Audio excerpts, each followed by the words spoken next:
Hello, writer, and welcome back to my life. Writer Wednesday, the day that I talk about the art and the business of writing and tell you how I do what I do as an indie author. Today's question comes from patron Kristen Stevens, who asks, what are your best practices for brainstorming plot threads efficiently? I'm going to do my best to answer this question. I do feel the need to mention right up front that it could be said that I do not brainstorm plot threads efficiently. Outlining is the largest single portion of the writing process for me. I spend more time outlining than I do writing the first draft or editing. And while I do think that my plots get better and better with each new book that I write, I don't necessarily think that they get faster and faster. So efficiency, this is probably the first part of the answer. Efficiency should not be your goal.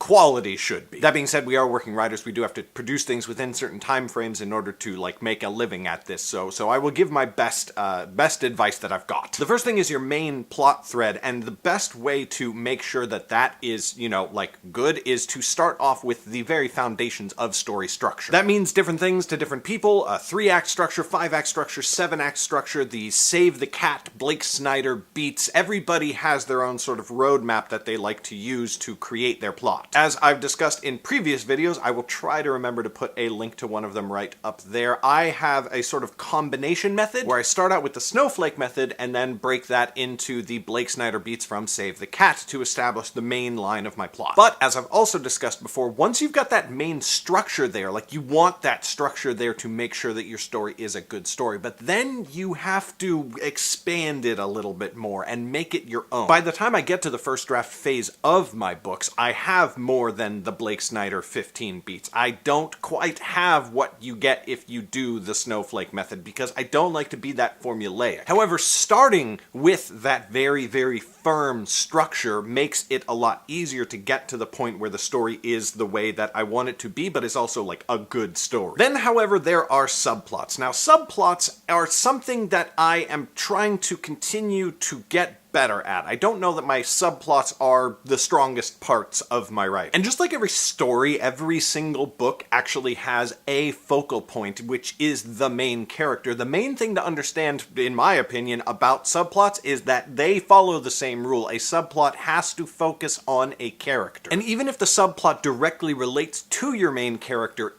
they cannot be the focus of that subplot. Because if you have a romantic subplot, the focus needs to be on the character that the main character has a romantic relationship with. And that should apply for all of your other major side characters. In other words, not your protagonist, but other main characters in the story. People other than the villain, for example, and the hero, the helpers on both sides. Subplot should focus on them and should give them their own story within the story. And one way to do this is establish a goal for these side characters that will be resolved by the end of the book. Maybe they won't achieve it, but that plotline will be resolved. So that at the same time that the major conflict of the entire book is happening, you've got these other smaller conflicts happening where characters are achieving goals, or failing to achieve goals, or facing their own demons and defeating them, or not defeating them. For example, in Nightblade, the first of the Underrealm books, there is a subplot going on with Jem and Auntie, the weremage, where they have this whole relationship that has existed for years, and Jem has to sort of face that past and that history that he has come from in order to sort of resolve it and begin his new life as Lauren's friend. Taking an example from somebody else's story, in Return of the Jedi, the most important subplot in that movie to me is the relationship between Han and Leia. It's been this kind of will they, won't they thing, but in the third movie it really becomes